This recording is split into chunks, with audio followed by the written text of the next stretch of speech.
Oi, pessoal, mais um vídeo aqui para o canal. Dessa vez vamos falar sobre mais um tema dos sonhos, das possibilidades e do viver.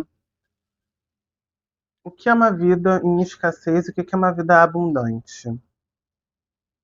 Isso é algo que eu fico pensando muito.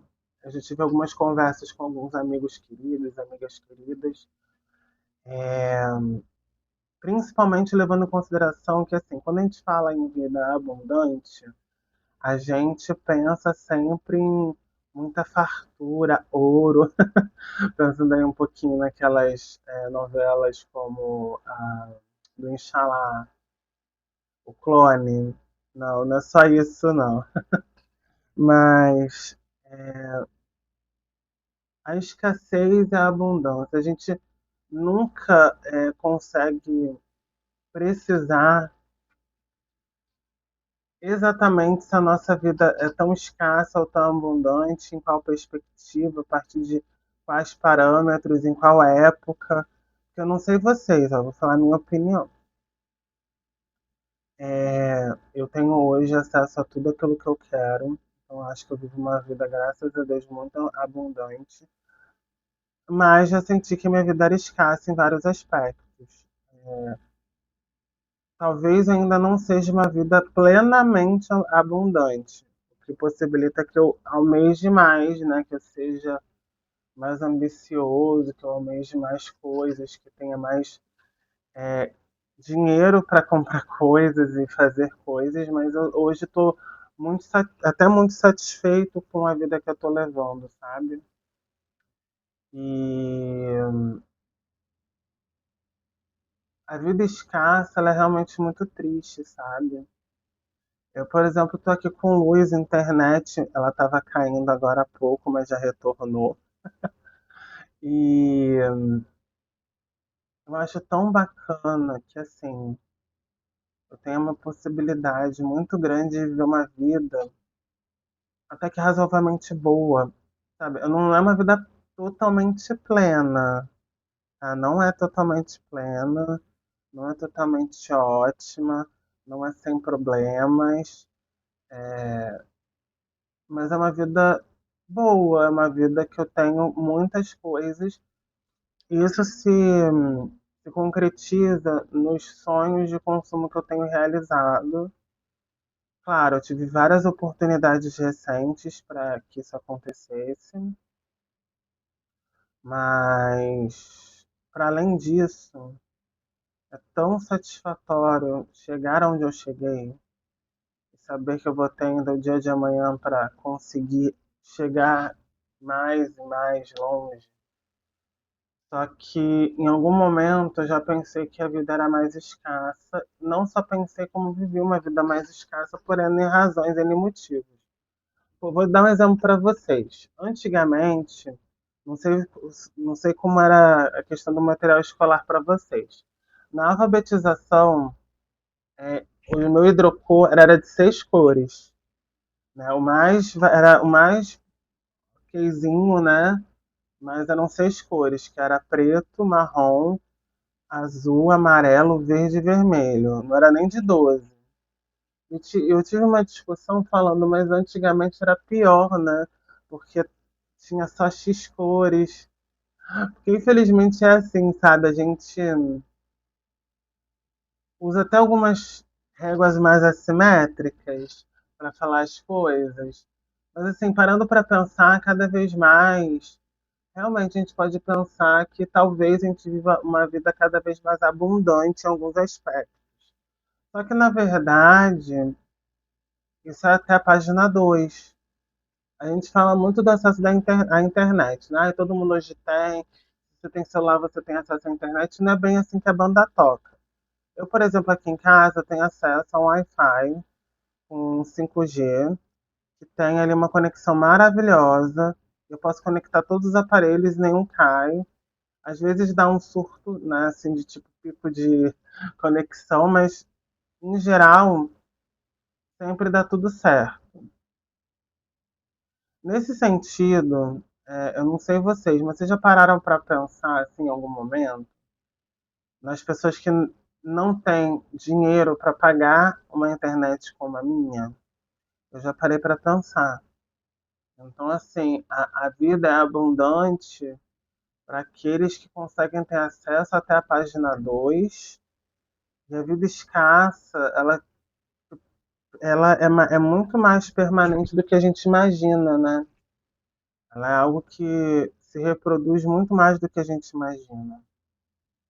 E talvez a minha maior preocupação hoje seja em pensar novas possibilidades para as pessoas, de forma que elas consigam ter uma vida mais plena.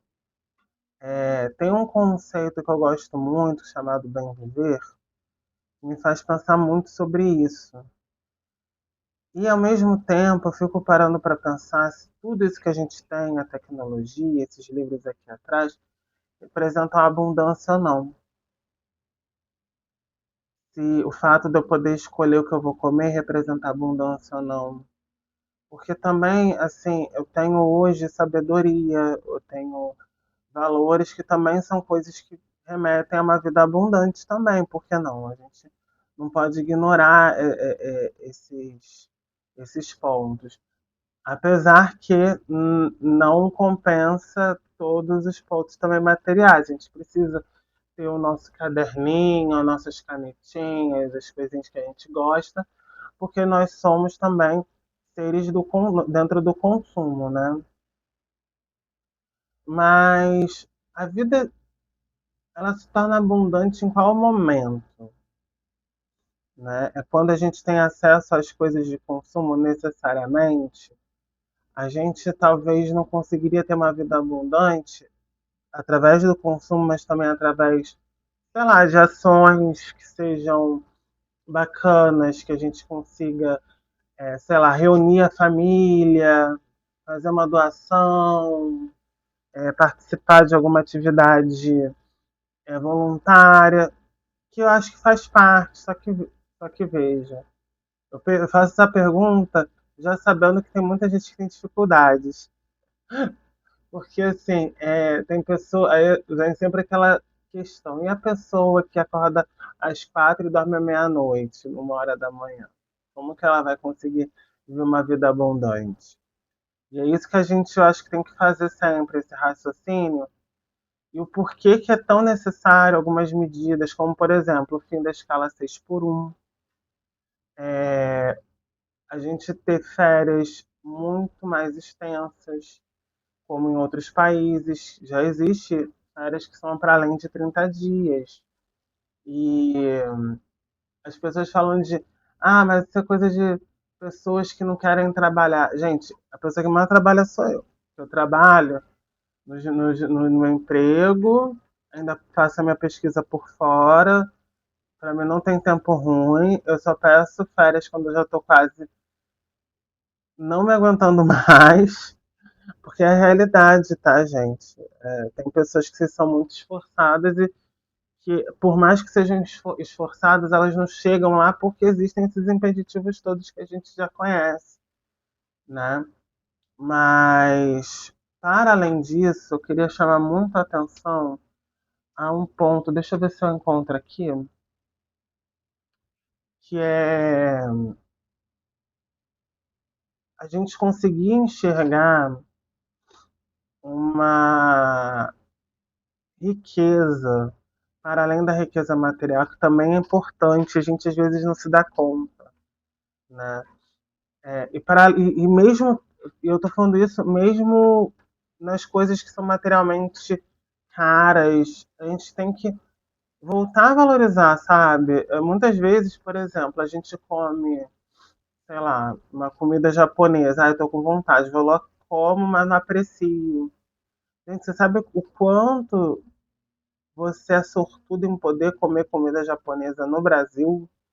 Você já viu o preço da comida? Porque tem gente que nem preço vê, né? Só, eu gosto desse, eu vou pedir esse, já vai, pede e acabou. E não percebe que a vida é totalmente abundante nesse sentido, né? E a vida escassa, ela é muito sofrida. Eu acompanhei várias histórias aí de pessoas que lutaram muito para dar um próximo passo, chegar num outro lugar, que não fosse um lugar tão complicado para se viver, né? É tão bom você ver pessoas que ascendem, tipo, terminam lá o seu ensino médio, fazem um curso técnico, conseguem um curso técnico, fazem a faculdade e vão ascendendo até chegar num lugar que elas se sintam mais confortáveis financeiramente para realizar seus sonhos, né? E às vezes é com muita dor, só que, como eu já falei, nem tudo precisa ser na base da dor, né, e do sofrimento. A gente precisa pensar em meios de tornar a vida abundante para todos, nesse sentido que tem o bem viver, né? E os pensamentos aí que a gente tem ancestrais dos povos originários que ensinaram tantas formas da gente aproveitar a vida de uma forma mais plena, porque abundante ou escassa, eu acho que a gente poderia visar uma vida plena, que é o que eu vejo hoje, o que eu almejo hoje é isso, eu quero uma vida plena para mim e para todos, que a gente consiga se sentir bem, feliz, capaz de produzir feliz, de lutar feliz, de só ser feliz, mas é um feliz assim, com a plenitude, porque a plenitude é ter a certeza do dia seguinte, você vai ter comida para comer, você vai ter dinheiro para pagar suas contas, a gente poderia até mesmo tirar da equação o dinheiro, se for o caso, no sentido de acabar com tudo isso, mas enfim, isso é uma discussão para um outro vídeo. E eu quero assim para o mundo, um mundo mais cheio de alegria, onde as pessoas tenham essa capacidade de dividir, de enxergarem que tem muitas pessoas que precisam de só mais um pouquinho, né? Dividir é legal, sabe? A gente pode ter um mundo mais justo nesse sentido, que a gente consiga viver. A gente já produz muito mais do que a gente consome. A gente tem tanta tecnologia, ainda assim a gente vive cada vez mais no mundo cheio de pobreza e miserabilidade. Acho que já está na hora de mudar isso, né? Então, assim, entre a vida abundante e a vida de escassez, eu quero a vida plena. Para mim é algo muito maior e vai para além dessas duas movimentações aí que eu pensei aqui junto com vocês. Mas aí, me digam, o que que vocês têm aí na vida de vocês? Uma vida mais abundante, mais escassa? O que que vocês gostariam aí de mudar um pouco para tornar a vida mais abundante? Ou quem sabe chegar na vida plena? Me digam aí. Um abraço e até a próxima. Tchau, tchau.